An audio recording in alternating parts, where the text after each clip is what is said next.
Mossad की ताकत क्या है? इजरायल की इस खुफिया एजेंसी की दहशत दुश्मनों के खेमे में क्या होती है? और इजरायल के खुफिया एजेंटों का दिमाग कितनी दूर तक सोच सकता है? मोसाद की काबिलियत एक बार फिर साबित हो गई है। ईरान ने इजरायल पर आरोप लगाया है कि इजरायल की खुफिया एजेंसी मोसाद ने ईरान के बाहर ही ऐसी रणनीति बनाई कि ईरान का मिसाइल प्रोग्राम बर्बादी के रास्ते पर जाने लगा और ईरान के प्रोजेक्ट को नुकसान पहुंचा है। यह पूरा मामला क्या है? आखिर मोसाद ने ऐसा क्या किया है कि ईरान गुस्से से कांप रहा है? यह पूरी दिलचस्प कहानी हम आपको बताने वाले हैं। इसके अलावा इजरायल और ईरान का टेंशन यूक्रेन के युद्ध को भी प्रभावित कर रहा है। ईरान ने मोहाजिर 10 ड्रोन दुनिया को दिखा दिया है। इस ड्रोन से अमेरिका भी बेचैन है, यूक्रेन भी परेशान है और इजरायल के कैंप में भी टेंशन है। यानी सिर्फ एक ही ड्रोन से तीन मुल्कों को ईरान ने बेचैन कर दिया है।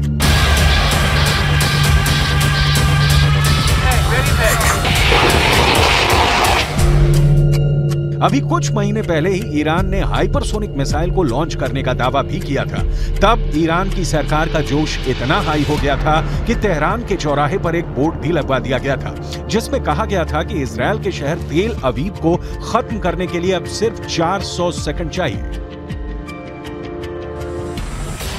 यानी आप जरा नोट कीजिए कि कैसे बीते 3 महीनों में ईरान की सरकार बड़ी डींगे मारने में बिजी थी, लेकिन अब अचानक ईरान की सरकार का बयान ईरान के सरकारी टीवी पर जारी हुआ है, जिसमें यह कहा गया कि इजरायल की खुफिया एजेंसी मोसाद के एजेंटों ने ईरान के मिसाइल प्रोजेक्ट को नुकसान पहुंचाने के लिए विदेशों से ऐसा घटिया दर्जे का कनेक्टर मुहैया करवाया जिससे मिसाइल की क्वालिटी ही खराब हो सकती है और मिसाइल लॉन्च होने से पहले ही ब्लास्ट कर सकती है। यह मोसाद का बहुत तगड़ा बदला है, क्योंकि जब ईरान दुनिया को अपनी ताकत दिखाने की कोशिश कर रहा था, उस वक्त मोसाद अंदर ही अंदर ईरान के मिसाइल कार्यक्रम की जड़ें काटने में लग गया था। 6 जून 2023 को ईरान ने फतेह हाइपरसोनिक मिसाइल दुनिया के सामने पेश की थी। 3 जून 2023 को ईरान ने यह घोषणा कर दी कि वो इस मिसाइल को युद्धपोत पर तैनात करने जा रहा है। यानी सिर्फ 1 महीने से कम समय में ईरान ने पूरी दुनिया को चौंका दिया था।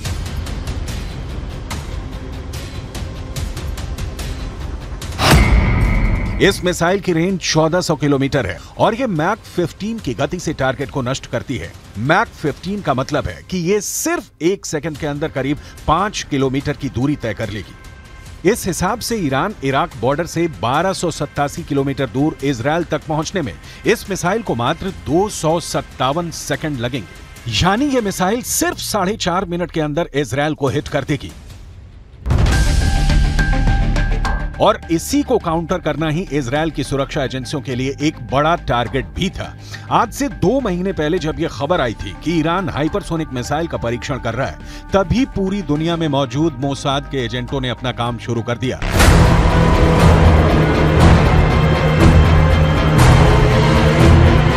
और ईरान के मिसाइल कार्यक्रम को डैमेज करने के लिए सबसे पहले उन्होंने यह पता लगाया कि ईरान अपनी मिसाइल के कौन से पार्ट्स विदेशों से आयात करता है।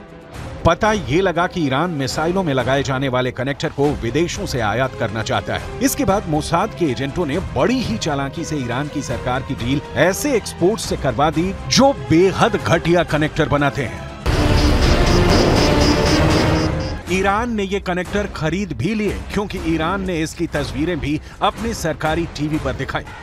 यानी मोसाद ने बिना ईरान के अंदर घुसे ईरान को 2 तरीके से नुकसान पहुंचाया। ईरान को मिसाइलों के सौदे में आर्थिक नुकसान हुआ और उसका मिसाइल कार्यक्रम भी आंशिक रूप से घाटे में आ गया।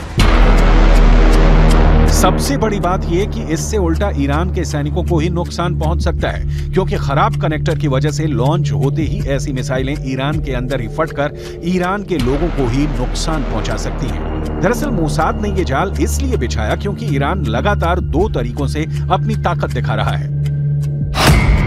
पहले तो ईरान के सप्लाई किए गए ड्रोन से यूक्रेन में तबाही मचा दी गई। इससे अमेरिका और यूक्रेन को झटका लगा। और दूसरी बड़ी बात यह भी है कि ईरान ने हाइपरसोनिक मिसाइल बनाने का दावा कर दिया। इससे इजरायल भी चौकन्ना हो गया।